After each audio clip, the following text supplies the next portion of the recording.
Me siento feliz en esta tarde de poder compartir con ustedes. Sean bienvenidos, en forma especial aquellos que se han unido a nosotros en esta hora. De igual manera aquellos que a través de la pantalla se dan cita con nosotros para estudiar juntos la palabra de Dios.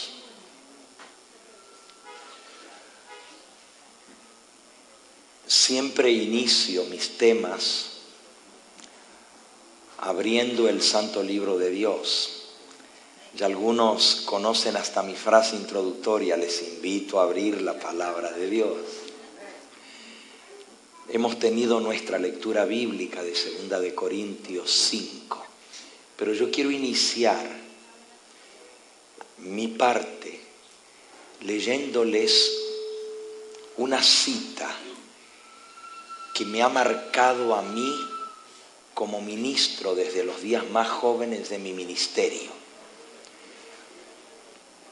Una cita que ha hecho más que cualquier otra para moldear mi ministerio a lo largo de los años. Esa cita está tomada del libro de mi autora favorita, Elena White, y está en el libro Patriarcas y Profetas, en la página 625. Después que ustedes escuchen la cita, van a entender por qué esta cita me ha sacudido desde el comienzo en mi ministerio y ha marcado mi ministerio y aún los temas que predico.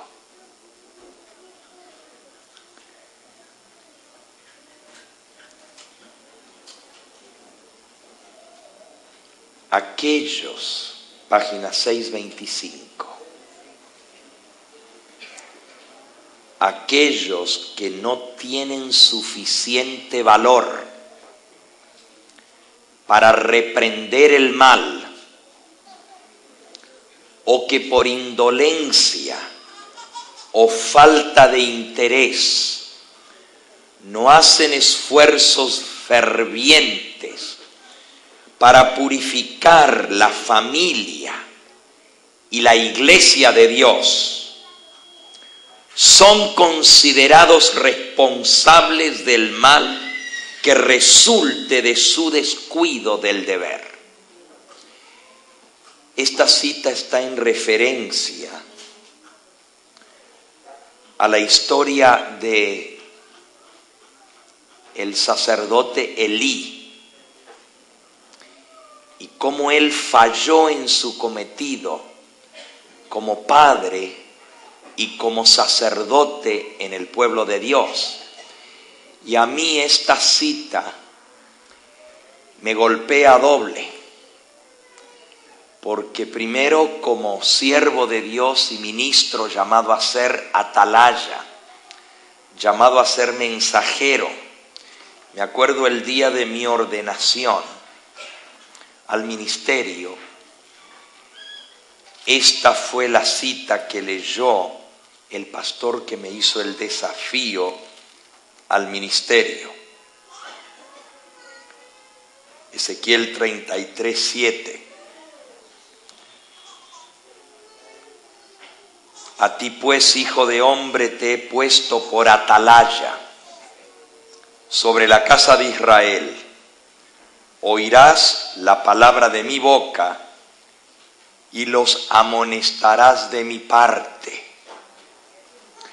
Cuando yo dijere al impío, impío, de cierto morirás, si tú no hablas para que él se guarde de su mal camino, el impío morirá por su pecado, pero tú pagarás por él, su sangre la demandaré de tu mano. Ahí está bien.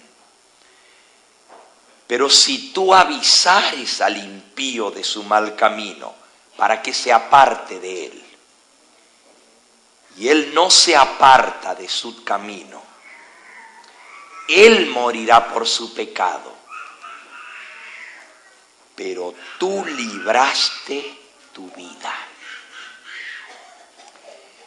Me acuerdo que este desafío se leyó el día en que yo fui ordenado al ministerio, hace 30 años atrás, más de 30 años atrás. Y para mí fue algo muy solemne escuchar que Dios va a demandar de mí la sangre del que se pierde si yo no lo amonesto. Pero si yo cumplo con mi deber de amonestar al impío de su mal camino y él sigue en lo malo, él se va a perder por su pecado, pero yo habré librado mi vida. La cita de Patriarcas y Profetas termina diciendo así.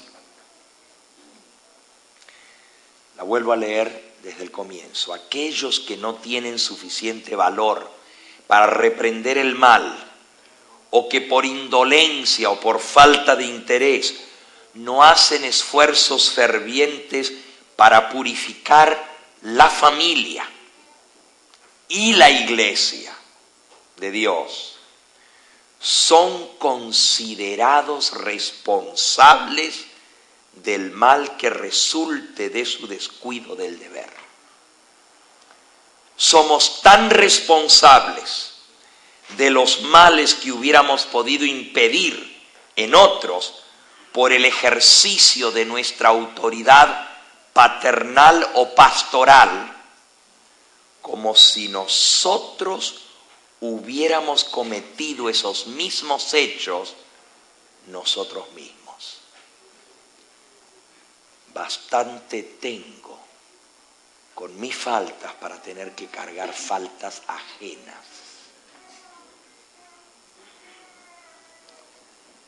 Como padre, no quiero cargar el pecado de mis hijos.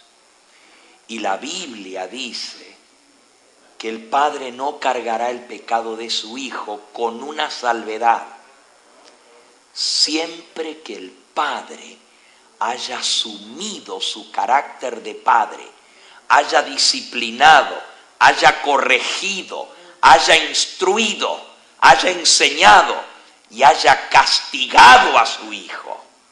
Pero si el padre fue indolente y no cumplió con su deber de padre, el pecado de los hijos recaerá sobre él. Lo mismo va para un pastor. Lo mismo para una atalaya. Si yo dejo de señalar el pecado por su nombre, si dejo de alertar al impío de su mal camino, él morirá por su pecado, pero yo cargaré con esa falta y Dios me hace responsable a mí del pecado que ellos cometieron si yo no los amonesté. Es grave este asunto. Hay otra cita, no tengo el libro conmigo, pero está en el libro Profetas y Reyes, en la historia de Elías, y la he leído muchas veces a esa cita, casi me la sé de memoria. Dice el Señor allí en el capítulo donde Elías se presenta entre el rey Acab y le dice el rey Acab: tú eres el culpable de los disturbios de Israel, tú eres el que has alborotado al pueblo. Y Elías con valor le dice al rey: no, rey, no he sido yo, sino tú y la casa de tu padre, por haberte apartado de los mandamientos de Dios y seguir tras los Baales. Y entonces la mensajera del Señor dice: no es el amor al prójimo lo que hace acallar la palabra de reprensión en la boca del ministro. No es porque ama tanto que no quiere ofender al que está en pecado. Es más bien porque busca congraciarse con todos y no quiere asumir la sagrada responsabilidad de señalar al pecado por su nombre.